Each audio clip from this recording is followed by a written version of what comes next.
अस्सलाम वालेकुम, मैं हूं अलीना फारूक शेख और बैरिस्टर गौहर खान साहब दावा ये कर रहे हैं कि बानी तहरीक इंसाफ इमरान खान इसी महीने बाहर आ जाएंगे, यानी उनकी रिहाई हो जाएगी। केसेस का उन्होंने हवाला दिया कि ज़्यादा सब्सटेंस नहीं है, कुछ केसेस में तो उनकी वैसे ही सज़ा ख़त्म हो चुकी है, मुअत्तल हो चुकी है। अब जो सेंटेंस है, उनकी सज़ा है, वो ख़त्म भी हो जाएगी। दीगर केसेस में उन्होंने कहा ज़्यादा मवाद ही नहीं है। ये सिर्फ बैरिस्टर गौहर खान साहब नहीं बल्कि लतीफ़ खोसा साहब भी यही कहते हैं कि उनके अंदाजे के मुताबिक इसी माह, अगले माह इमरान खान रिहा हो जाएंगे। हमने देखा भी है कुछ जो रीसेंट डेवलपमेंट्स हो रही हैं उसमें कहीं ना कहीं रिलीफ दिया जा रहा है तहरीक इंसाफ से जुड़े जो लोग हैं, जो कैदी हैं, उनको चाहे नौमी के केसेस में आप देख लें या फिर गुज़श्ता रात फवाद चौधरी साहब की रिहाई देख लें। लेकिन दूसरी तरफ ख़बरें कुछ ऐसी भी हैं या कयास आराइयाँ ये भी हो रही हैं कि कोई क्रैकडाउन या कुछ सख्ती हो सकती है नौमी से मुतल्लिक़ ख़ास तौर पर ईद के बाद। और ऐसे में ये जो बैरिस्टर गौहर खान साहब का दावा है इसको ज़रा तनकीदी निगाह से देखा जा रहा है। तो अपने तज्ज़ियाकारों के सामने ये सवाल रखते हैं इनिशली कि क्या ये जो बात हो रही है इमरान खान की रिहाई से मुतल्लिक़, इसमें कितना वज़न है, ये दावा दुरुस्त है या नहीं है। इस डिस्कशन के लिए हमें ज्वाइन कर रहे हैं एजाज़ सैयद साहब, फ़खर दुरानी साहब, इरशाद भट्टी साहब और मज़हर अब्बास साहब भी हमारे साथ मौजूद हैं। एजाज़, क्या ख़बरें हैं इससे मुतल्लिक़? ये जो दावे किए जा रहे हैं ये किस बुनियाद पे किए जा रहे हैं और कितना कितना मजबूत ये क्लेम है? अलीना, बहुत बहुत शुक्रिया। अलीना, पाकिस्तान में जो सियासी मंजरनामा है वो कभी तब्दील नहीं होता, लेकिन तारीख बार बार अपने आप को दोहराती है। जब ये सारी डेवलपमेंट्स हो रही थी, जब बैरिस्टर गौहर ये स्टेटमेंट दे रहे थे, तो तारीख के तालिब इल्म के तौर पर मैं ये देख रहा था कि आपको याद हो कि 5 जुलाई 1977 को जुल्फ़िकार अली भुट्टो गिरफ्तार कर लिए गए थे। और उस वक्त ज़ाहिर है फ़र्क उस वक्त में और आज में ये था कि उस वक्त एक अनाउंस्ड फौजी कू था, आज एक डिफरेंट सूरत हाल है। लेकिन आपको याद होगा कि जब 5 जुलाई 1977 को भुट्टो को गिरफ्तार कर लिया गया था, तो उसके बाद उनको मरी में जो एक रेस्ट हाउस में रखा गया था और बाद में उनको रिहा कर दिया गया था। लेकिन उसके बाद में उनके ऊपर मुकदमा कत्ल का चला, उनको फांसी हो गई और अभी सुप्रीम कोर्ट ने उनको बेगुनाह करार दिया है। एक लंबी कहानी है। ये जो जुल्फ़िकार अली भुट्टो और इमरान खान है, इन दोनों में एक चीज बड़ी मुश्तरक है और वो है इनकी पॉपुलैरिटी। दुरुस्त और गलत की बहस में जाए बगैर इमरान खान की अगर आप पॉलिटिक्स को देखें तो इमरान खान की भी पॉलिटिक्स जिस तरह जुल्फ़िकार अली भुट्टो की पॉलिटिक्स है उसी तरह आगे जा रही है। बल्कि इमरान खान जुल्फ़िकार अली भुट्टो से 2 कदम आगे हैं। वो 2 कदम आगे इसलिए हैं कि इमरान खान के पास एक मजहबी तबके की और किसी जमाने में इस्टेब्लिशमेंट की भी और अभी तो वेटरन्स भी हैं, उनकी भी बड़ी सपोर्ट है और रही है। तो अगर खुदा ना खास्ता, खुदा ना करे कि इमरान खान साहब का वो अंजाम हो जो भुट्टो साहब का हुआ है। लेकिन भुट्टो साहब के हवाले से आपको याद होगा कि बड़ा मशहूर वाकया है कि एक मैगजीन के ऊपर एक फांसी के फंदे का एक पिक्चर थी और एक तरफ ज़ियाउल हक साहब की पिक्चर थी और एक तरफ भुट्टो साहब की पिक्चर थी। तो जो उनको फांसी घाट पर ले जाने वाले जो अब्दुल मजीद कुरैशी हैं, वो कहते हैं कि मैं भुट्टो साहब को कह रहा था आखिरी वक्त में कि ये देखिए फंदा एक है और बंदे 2 हैं। मेरा ये ख्याल है कि अभी भी पाकिस्तान की तारीख को इतनी ज्यादा बदली नहीं है। इमरान खान साहब रिहा हो जाएंगे। मेरी बड़ी जिम्मेदार लोगों से बात हुई है, बहुत सारी जगहों पर इस बात का जायजा लिया गया है कि इमरान खान को रिहा कर दिया जाए या ना कर दिया जाए। इमरान खान साहब को गिरफ्तार करने के बुनियादी जो वजूहात थी, एक तो मुकदमात थे ही थे, लेकिन बुनियादी वजूहात ये थी कि इलेक्शन का जो प्रोसेस है वो गुजर जाए। इलेक्शन का प्रोसेस गुजर गया। दूसरी वजह यह थी कि वो इस्टेब्लिशमेंट के ऊपर और बाकी इदारों के ऊपर बड़ी खड़ी तनकीद कर रहे थे, उनको कंट्रोल करना था। अभी उस खास माहौल से निकलकर वो सारी चीजें भी कंट्रोल कर ली गई हैं। इमरान खान साहब रिहा हो जाएंगे, अप्रैल के महीने में हो या मई में हो, इन्हीं 2 महीनों के अंदर वो रिहा हो जाएंगे। लेकिन खतरनाक बात क्या है? क्या खतरनाक बात यह है कि इमरान खान के ऊपर मुकदमात तो वैसे बहुत सारे हैं, लेकिन अगर मेरी जो स्मेल है बतौर स्टूडेंट ऑफ हिस्ट्री वो ये है कि अगर इमरान खान ने लाइन क्रॉस की तो मैं कोई अच्छी फीलिंग महसूस नहीं कर रहा। पाकिस्तान की तारीख फिर रिपीट होगी और ये जो तारीख रिपीट होना है ये पाकिस्तान के लिए अच्छा नहीं है। खुदा तमाम लोगों को महफूज रखे, इमरान खान को भी महफूज रखे, और मुल्क में जो बाहमी यगानगत की पॉलिटिक्स को फरोग दे, मिलजुल कर बैठ के बात करने की पॉलिटिक्स को फरोग दे। ये जो सूरत हाल है ये अच्छी नहीं है। इमरान खान की रिहा होने की खबर बिल्कुल मैं इसकी तस्दीक करता हूं कि बिल्कुल वो रिहा हो जाएंगे, लेकिन मुझे आगे जो चीजें नजर आ रही हैं वो अच्छी नजर नहीं आ रही। इरशाद भट्टी साहब, आपकी इस सिलसिले में क्या इत्तलात हैं? क्या ये जो वजूहात बताई एजाज ने गिरफ्तारी की और फिर इतनी देर कैद में रखने की, अपेरेंटली पॉलिटिकल, क्या उनके ऊपर कुछ ना कुछ हद तक हो गया इत्तेफाक? क्या ये श्योरिटी है कि खान साहब, आपने एक दफ़ा कहा था ना अच्छे बच्चों की तरह रहेंगे, तो अब रिहा कर दिया जाए तो अच्छे बच्चे बन के रहेंगे? मैडम शेख, जो एजाज ने बात की उसी को आगे बढ़ाते हुए और सेकंड करते हुए, कुछ चीज़ों से मुझे इख्तलाफ है, लेकिन सेकंड करते हुए बहुत सारी चीज़ों से, और ये बताते हुए कि जो लंदन प्लान था, या लंदन प्लान लफ्ज़ अगर गलत है तो इसको हम चेंज कर लेते हैं, जो हाउस ऑफ शरीफ का ख्वाहिश थी, और जो इमरान खान ने, मैंने कई मरतबा कहा है कि ज़मान पार्क में एक मीटिंग में बताया था कि देख लेना जब इलेक्शन होंगे मैं जेल में हूँगा, नवाज शरीफ बाहर होंगे, मैं नाअहल हूँगा, नवाज शरीफ अहल होंगे, मेरी पार्टी टूटी हुई होगी और मेरे लिए हालात मुश्किल होंगे, नवाज शरीफ साहब को खुली छुट्टी होगी, लेकिन नवाज शरीफ साहब को सरप्राइज़ मिलेगा और कौम सरप्राइज़ देगी। अगर अब आप इस तरह करें कि वो सारी हाउस ऑफ शरीफ की ख्वाहिशें पूरी हो गई, जो कुछ उनके साथ हुआ उसको 1000 से मल्टीपल करके उन्होंने देख लिया, गो के रिज़ल्ट उसके बरक्स आ गया। अब अगर इसको सामने रखें तो आपको सूरत हाल ज़रा क्लियर हो जाएगी। आगे आ जाइए, साइफर केस, इद्दत में निकाह केस, तोशा खाना केस, इमरान खान को मिलने वाली सज़ाएं गलत हैं।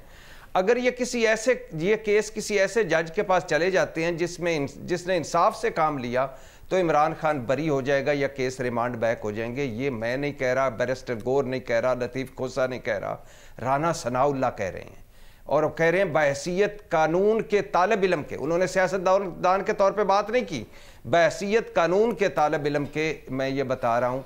और राना सनाउल्लाह वो हैं जिन पर इमरान खान के दौर में झूठा मुकदमा हुआ था, और राना सनाउल्लाह वो हैं कि जो जिनकी हार्ड लाइनर है, और जिस तरह उन्होंने इमरान खान या तरीके इंसाफ के हवाले से उनके मौक़िफ़ है वो भी आपके सामने है। तो ये है वो सज़ाएँ, जिस तरह ये केस बने, जिस तरह ये केस चलाए गए। ये नहीं था कि इन केसों में कुछ था, नहीं था, तोशा खाना केस भी था, इद्दत में निकाह केस में भी चीज़ें थीं, और साइफर केस में भी चीज़ें थीं, लेकिन जिस तरह ये केस बनाए गए, एक थोड़ी सी चीज़ को राई का पहाड़ बनाया गया, जिस तरह ये केस चलाए गए, जिस तरह सज़ाएं सुनाई गई और जितनी सज़ाएं सुनाई गई वो अब हवा होती नज़र आ रही हैं। और मैडम शेख, पहले भी कहा था एक मरतबा, शायद आपको याद हो, जज हुमायूं दिलावर, जज कुदरतुल्लाह, जज अबुल असनाद जुल्करनैन, जज मोहम्मद बशीर, इनकी तस्वीरें लगानी चाहिए तरीके इंसाफ को, और इनको लिखना चाहिए हमारे मोहसन, एक वॉल ऑफ मोहसन बनाकर इनकी तस्वीरें तो ज़रूर लगानी चाहिए कि ये हमारे मोहसन हैं। जिस तरह इन्होंने जल्दबाजी में केस चलाए, जिस तरह इन्होंने कानूनी सुकम रखे फैसलों में, इतने बड़े बड़े कानूनी, भट्टी साहब, मसला ये ना कि सब कुछ होते हुए, सब कुछ पता होते हुए भी फिर जब नहीं अपनी राजी होते, पावर्स दैट बी, तो फिर इसी तरह से होते हैं, चलते रहते हैं, बेल भी नहीं मिलती। बट क्या आप समझते हैं कुछ मुख्तलिफ हुआ है या कुछ सॉफ्टनेस आई है वहाँ पर, जो अब रिहाई के बारे में बातें हो रही हैं और कहा जा रहा है अप्रैल या मई तक हो जाएगी? मैडम शेख, सिर्फ अगर आप 1 मिनट मुझे इसमें दे दें तो मैं उस एजाज़ की बात पे आने में ज़रा मुझे आसानी हो जाएगी। तो क्योंकि मुझे लग रहा है कि अगर मैं ये ना करूं बात तो वो अधूरी सी रह जाएगी, आपसे माजरत के साथ कि इतना मैं ताबेदार कभी भी आपका नहीं हुआ, आज मेरी ताबेदारी पे ही आप खुश हो जाएं। अच्छा मैडम शेख, जल्दबाजी, रात गए और हक़ जिरा से महरूम रखना, हक़ के दिफा से महरूम रखना, मफरूज़ों पर सज़ाएँ, और सज़ाएँ इतनी ये अच्छा। अब फॉर एग्ज़ाम्पल मैडम शेख के तोशा खाना में तो सज़ा मुअत्तल हो चुकी है, साइफर इस्लामाबाद हाई कोर्ट में, और इस वक्त तक 11 ऐसे एतराज़ात हैं जिनका हुकूमती वकीलों के पास कोई जवाब नहीं होगा। जिस तकरीर पर सज़ा इसका कोई सर पैर ही नहीं, इतनी जल्दी की क्या ज़रूरत थी? हक़ दिफा क्यों ख़त्म किया? हक़ जिरा क्यों ख़त्म किया? मुद्दई ने साइफ़र देखा, ये अदालत पूछ रही है। तफ्तीशी ने साइफ़र देखा, हुकूमती वकीलों के पास साइफ़र का असल मतन था, ट्रायल कोर्ट के पास साइफ़र था, किसी ने नहीं जी सर किसी ने नहीं देखा। अच्छा, और साइफ़र डी कोड हुआ, 8 कापियां बनी, साइफ़र असल गुम नहीं हुआ, एक कापी गुम हुई और अदालत कह रही है उसमें तो मिलिट्री सेक्रेटरी को इमरान खान ने कहा था कि आप ढूंढ के लाओ, उन्होंने तो अपनी जिम्मेदारी पूरी कर दी, फिर क्यों सजा? आजम खान का बयान निकाल लें तो फिर क्यों सजा? और इद्दत में निकाह केस आपको पता है कि आला हज़रत खावर मानिका का पहला मौक़िफ़ बाद का, मुफ्ती सईद का पहला बाद का, ओन चौधरी पहले और अब, और जिस तरह सज़ा हुई, लिहाजा तोशाखाना में 14 साल, साइफ़र में 10 साल और इद्दत में निकाह 7 साल, तीनों सज़ाएँ, इतनी सज़ाएँ गलत थी, लिहाजा उड़ जाएंगे। अब आ गए आखिरी चंद जुमले कि क्या वहाँ मुझे लग रहा है मैडम शेख कि तहरीक इंसाफ सीख रही है, तहरीक इंसाफ ने बहुत कुछ सीखा है। अली अमीन गंडापुर, जैसे मैंने राना सनाउल्लाह की हैरत का इजहार किया ना कि राना सनाउल्लाह के मुंह से ये बात निकलना कि ये सजाएं गलत हैं और ये चली जाएंगी, इसी तरह अली अमीन गंडापुर का काबीना के हमरा कोर कमांडर हाउस पेशावर जाना, इफ्तार करना, तकरीर करना, तरजीहात का, बाद में वहाँ उनका मैडम शेख वो करना, क्या उसको कहते हैं कि बाद में जो पेशावर में मुलाकातें और बड़ी खुशाइंद है। मैं इस पे हक में हूँ कि वापस सियासत की तरफ आ रहे हैं, सीख रहे हैं, असम्बलियों में जिस तरह, और जो बैकडोर 3 मुलाकातें हो चुकी हैं वो भी बड़ी खुशाइंद है। और फिर मैडम शेख बैकडोर मुलाकातें भी हुई हैं, ये किससे हुई हैं और कहाँ पर हुई हैं, उनसे क्या निकला? निकला कुछ भी नहीं, ज़ाहिर है इतने जल्दी निकलना कुछ भी नहीं था, बहुत ज़्यादा गलतफहमी है, बहुत ज़्यादा चीज़ें हैं। अच्छा। बहुत ज़्यादा कुछ है, बहुत कुछ अभी सुलझा नहीं है, बहुत कुछ अभी सर कुछ ना कुछ कहीं तो सुलझा है ना, जो रिहाई की बातें हो रही हैं। हाँ, मिसाल के तौर पे आपने कहा सुलझा क्या है? हाँ। तोशाखाना केस में नैब आके खड़ा होता है और कहता है कि हमें कोई एतराज़ नहीं, मिसाल के तौर पे इसमें सजाएं मुअत्तल होने पे। बुशरा बीबी कह रही है अब मुझे इज्जत दी जा रही है, खिड़कियां खुल रही हैं, खिड़कियां बंद हो रही हैं, मैं लॉन में वॉक कर सकती हूँ। इमरान खान और बुशरा बीबी के मुसलसल इसरार के बावजूद बुशरा बीबी को बनी गाला में ही रखा जा रहा है और सुना इमरान खान को एक तरह से कहना कि आप भी बनी गाला आ जाएं। अडयाला जेल हुकाम का इमरान खान के साथ बैठना कि आप भाई एक दिन फैमिली रख लेते हैं, एक दिन वकला रख लेते हैं और बताएं आपको क्या कोई हमारी तरफ से तकलीफ है।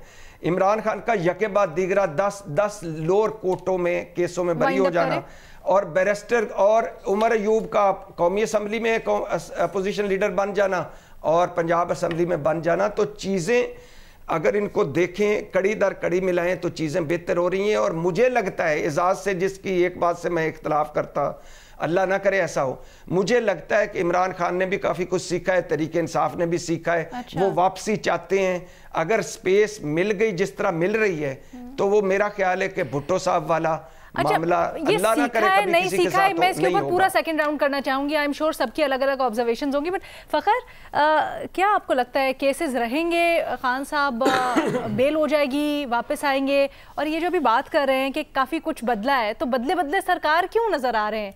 पीटीआई की बात नहीं कर रही मैं। अलीना, जो सबसे पहली बात यह है कि जो यू टर्न लेना है वो सिर्फ इमरान खान की खासियत नहीं है, यू टर्न कोई और भी ले सकते हैं, सरकार की भी खासियत और हाँ जी। तो जहाँ तक बात है कि ये भट्टी साहब ने बात की साइफर केस उड़ जाएगा, उसमें कुछ नहीं है या फलां हो जाएगा, देखें ये पाकिस्तान वाहिद मुल्क है जहाँ पे जो मुकदमात के फैसले अदालतों में नहीं टीवी पे बैठ के दिए जाते हैं कि फ़लाँ हो जाएगा फ़लाँ हो जाएगा। मेरा ख्याल है कि जो मुकदमात जो चल रहे हों उसके ऊपर बतौर हम एनालिस्ट भी या बतौर हम ये प्रेडिक्ट नहीं कर सकते कि क्या होगा क्या नहीं होगा। जहाँ तक बात है कि इमरान खान की जो सज़ाएं हैं ये मुअत्तल हो जाएंगी और उसके बाद क्या हो सकता है, देखिए सज़ा मुअत्तल हो भी जाए तो उसके बाद भी ये सज़ा ख़त्म नहीं होती या मुकदमा ख़त्म नहीं होता। अगर ये कल को इमरान खान ठीक है वो रिहा हो के आ भी जाते हैं, जिस तरह एजाज सैयद ने कहा कि इमरान खान को जो है वो पॉसिबली अप्रैल में या मई में रिहा कर दिया जाएगा और उसके बाद ये देखा जाएगा कि इमरान खान अगर अच्छे बच्चे बन जाते हैं तो ठीक है, अदरवाइज़ फिर उनके हवाले से जो उन्होंने एक वो बताई है खदशात का इजहार किया है, तो मेरा ख्याल है कि ये तो जो मुकदमात हैं उनको ख़त्म किसी सूरत भी नहीं ये किया जाएगा। सज़ाएं मुअत्तल हो भी जाएं तो वो अपने तौर पे रहेंगी। जहाँ तक ये एक आपने शुरू में एक बात की मिलिट्री कोर्ट्स के हवाले से कि इमरान खान का मुकदमा वहाँ पे चलाया ही नहीं गया, और जो बाकी जो मुकदमात हैं उसमें बैरिस्टर गौहर साहब कह रहे हैं कि वो जल्दी उससे वो ये ख़त्म हो जाएंगे या उनकी सज़ाएं मुअत्तल हो जाएंगी।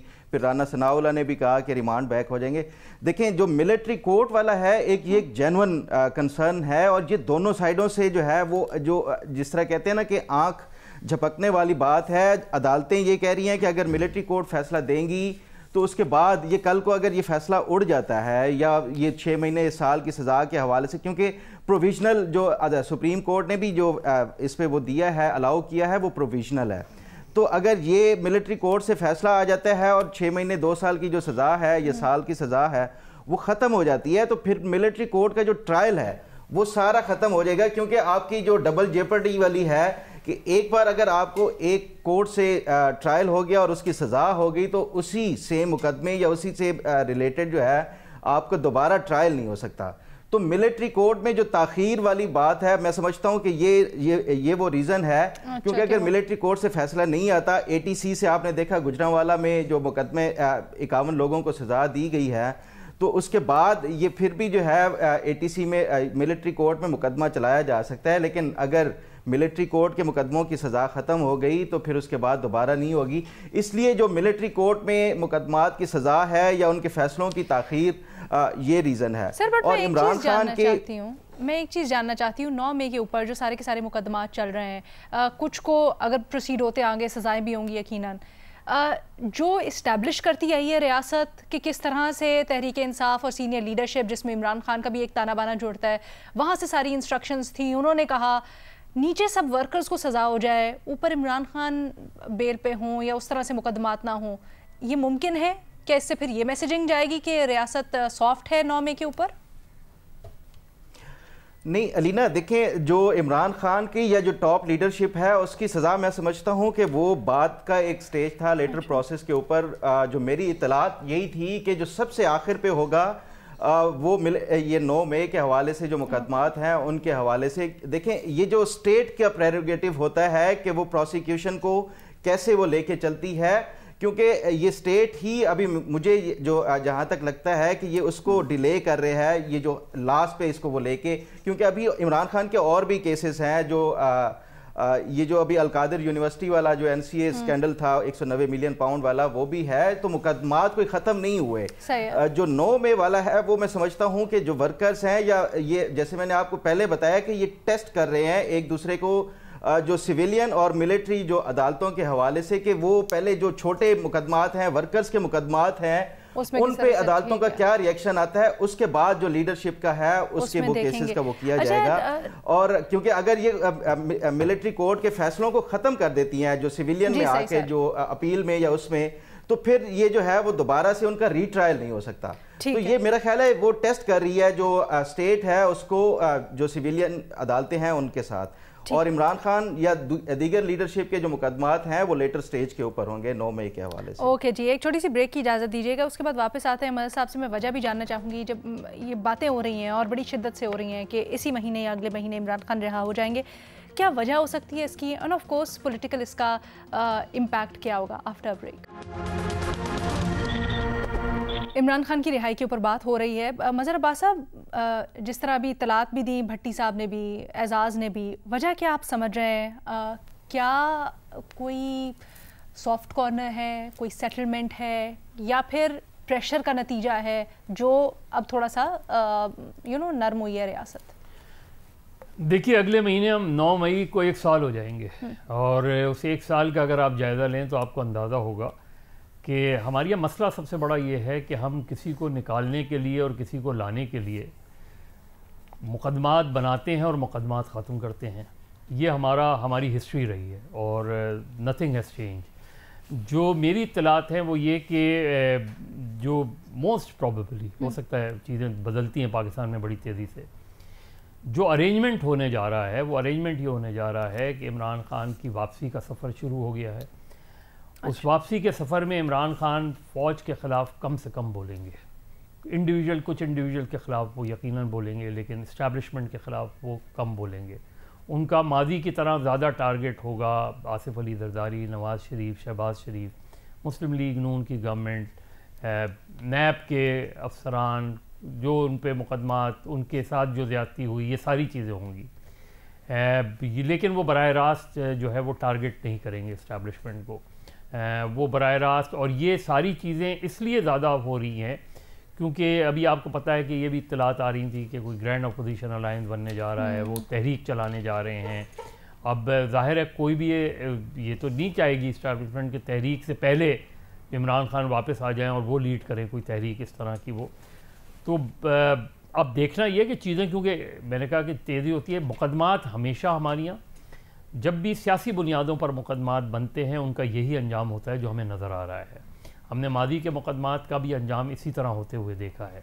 ये जो चीज़ें होती हैं ये और बहुत सी चीज़ें जो असिस्ट की गई थी वो गलत साबित हुई, बहुत से असिस्मेंट गलत साबित हुए, बहुत से नताइज बिल्कुल बदल गए। चीज़ें जो वो एक्सपेक्ट कर रहे थे 8 फरवरी को वो नहीं हुई, उससे बरक्स हुई चीज़ें। अब प्रेशर कहाँ से है?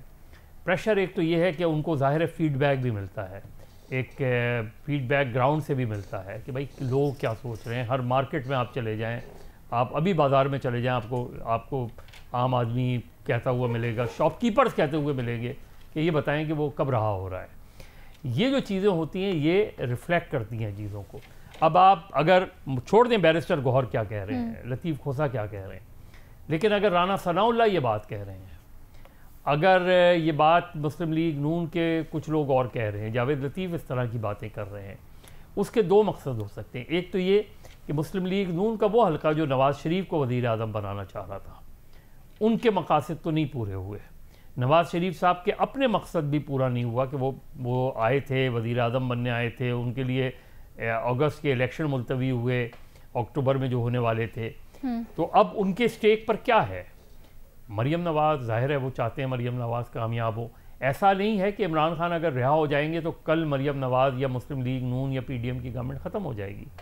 लेकिन जो एक चैलेंज होगा अगर इमरान खान रिहा होते हैं तो एक तो ये कि इमरान खान ख़ुद कितना प्रोएक्टिव होते हैं, कितना ज़्यादा एग्रेसिव पॉलिटिक्स करते हैं, और तीसरे ये कि इसके नतीजे में क्या पॉलिटिकल टर्मोइल आएगा या सियासत में कोई चीज़ें बेहतर होंगी आपके एक्सपेक्ट क्योंकि अगर देखें बज़ाहिर तो ये लगता है कि पॉलिटिकल कॉन्फ्रंटेशन तो होगी, क्योंकि अगर उनका रुख, उनकी तोपों का रुख उस तरफ नहीं होता और सिर्फ पार्लियामेंट की तरफ होता है तो जाहिर है एक कॉन्फ्रंटेशन वाली सिचुएशन डेवलप होगी।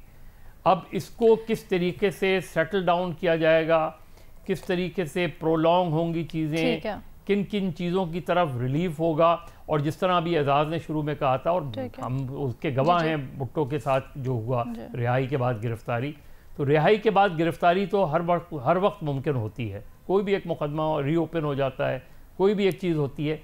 लेकिन जो सबसे बड़ा होगा, जो टर्न अराउंड होगा अगर इमरान खान वापस आते हैं, वो ये होगा कि जिस वक्त आप 9 मई के 1 साल बना रहे होंगे उस वक्त पाकिस्तान की वो पॉलिटिक्स किधर खड़ी हुई होगी। सर बट भट्टी साहब ने बड़ा इंटरेस्टिंग कहा ना कि उनकी राय में तहरीक इंसाफ सीख रही है, इमरान खान सीख रहे हैं। Do you agree with that please as shortly as possible?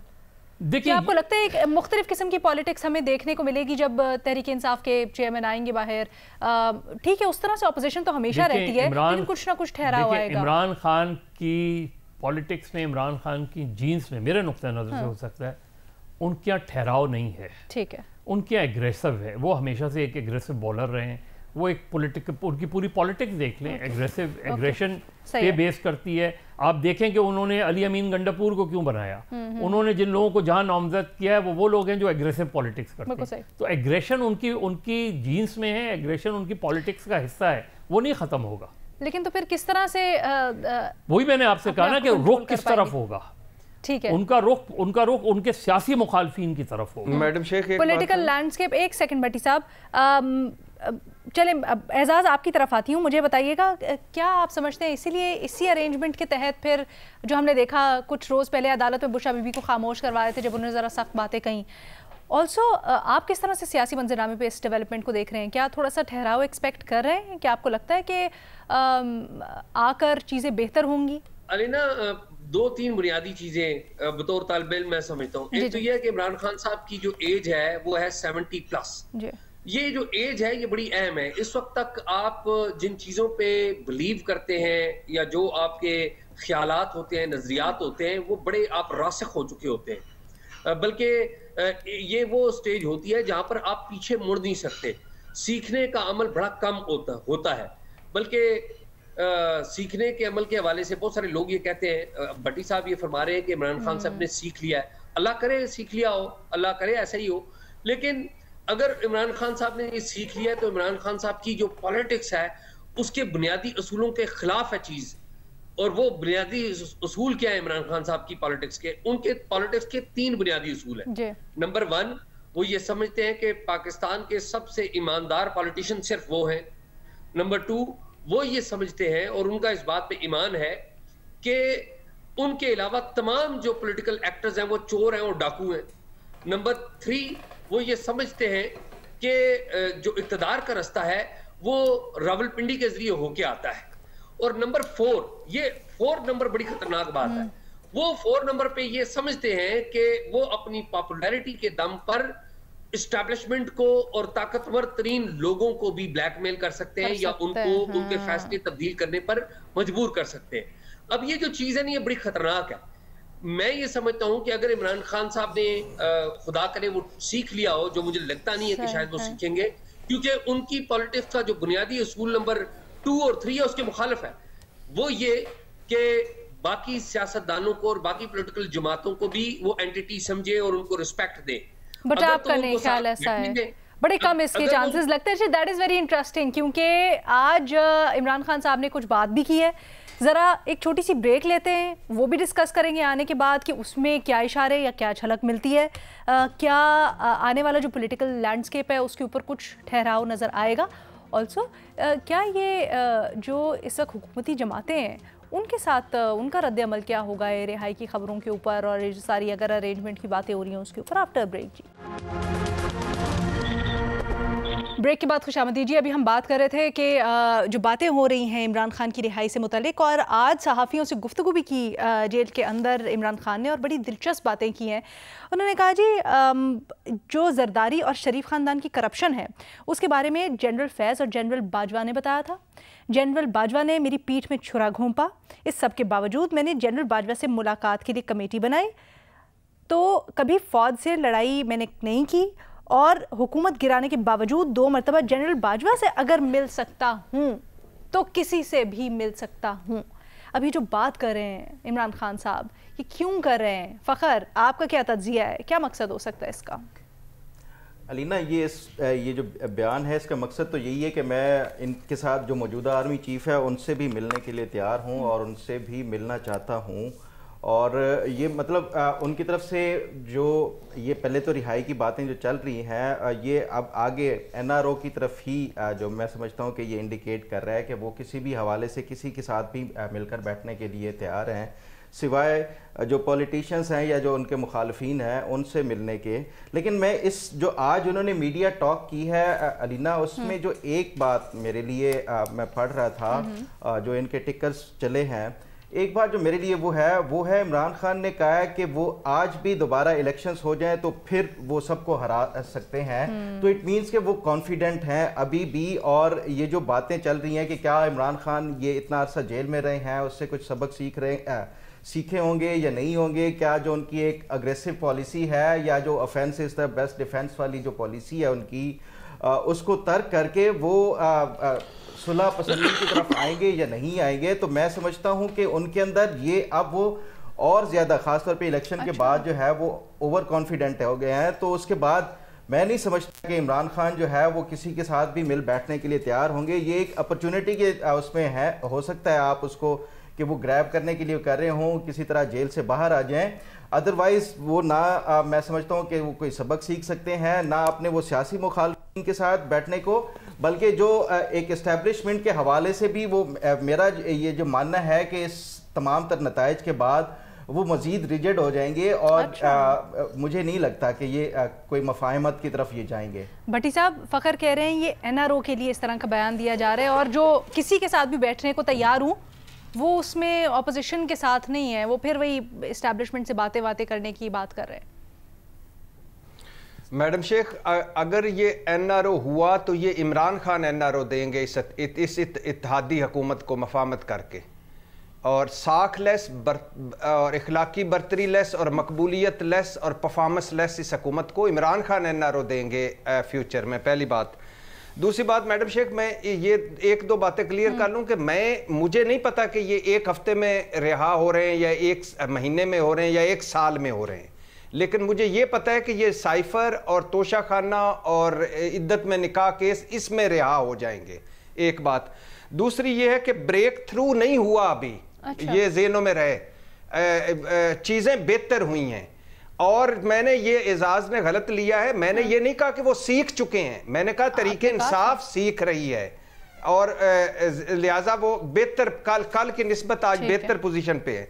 तीसरा ये है कि एजाज ने एक बात की कि इमरान खान समझते इक़्तिदार का रास्ता बजरिया ये है और मकबूलियत के दम पर वो ब्लैकमेल कर लेंगे, और जो चोर डाकू और ये, तो इसमें क्या वो गलत समझते हैं? सही समझते हैं ना? नहीं, ब्लैकमेल करना सही है मैडम शेख, सारों ने किया है मकबूल। आप 8 फरवरी के बाद के हालात देखें, 8 फरवरी के पहले के हालात देखें, ताकत होती है ब्लैकमेल करना। ये शक में नहीं कोई ब्लैकमेल कर ले, लेकिन इन चीजों में ताकत होती है। ये चीजें आज वो बिल्कुल डिफरेंट टोन पे है तरीके इंसाफ। केपी में हुकूमत है उनकी, अपोजिशन लीडर है, इधर पंजाब में अपोजिशन लीडर है, और अगर इसको फार्म 45 खुले तो वो हर जगह जीते हुए हैं। लेकिन सर ये तो जो बातें वो कर रहे हैं कि मैं किसी के साथ भी बैठने को तैयार हूं, किसी के साथ भी, और बाजवा साहब ने मेरी कमर में, फैज ने मेरी कमर में छुरा घोंपा, तो ये बातें आपको एक ऐसे बंदे की नजर आ रही हैं जो स्ट्रांग है, जो स्ट्रांग फुटेड है, जो ब्लैकमेलिंग की पोजीशन में है, या फिर ऐसे बंदे की नजर आ रही हैं जो बैकफुट पे है थोड़ा सा? नहीं मैडम शेख, ऐसे बंदे की नजर आ रही हैं गो के इमरान खान साहब शायद भूल जाते हैं बहुत सारी चीजें, कि कल वो आर्मी चीफ को समझते थे, आर्मी चीफ पर तनकीद को पूरी फौज पर तनकीद समझते थे, और कल वो समझते थे कि आर्मी चीफ बाप होता है और फौज पर तनकीद गद्दारी होती है। ये इमरान खान समझते थे। लेकिन आज वो ऐसे बंदे के तौर पर इन सारी चीजों को देख रहे हैं कि जो बंदा बड़ी शिद्दत से चाहता है वापस सियासी धारे में आने के लिए, और जो चाहता है, और पहले दिन से इमरान खान साहब, इसमें तो किसी को कोई दो राय नहीं होनी चाहिए, वो इनके साथ पहले दिन से नहीं बैठना चाहते, फौज के साथ पहले दिन से बैठना चाहते हैं। 9 मई की मुजम्मत कर चुके हैं, फौज को कई मरतबा पैगामात भिजवा चुके हैं। नहीं तो फिर सियासी धारा और हुआ कि अगर उनके साथ नहीं बैठना, तो एजाज क्या ये सियासी धारे में शामिल होने की तड़प है? इरशाद भाई बड़े प्यारे हैं हमारे, और जब इरशाद भाई इस तरह की बात करते हैं तो मुझे इन पे प्यार भी बड़ा आता है, और यकीन करें तरस भी बड़ा आता है कि इतनी मोहब्बत में ये आगे चले जाते हैं। तो वक्त बदला ना, तो अगर मेरा शेर आ गया ना तो मैंने आपको कोई नहीं बचवाना।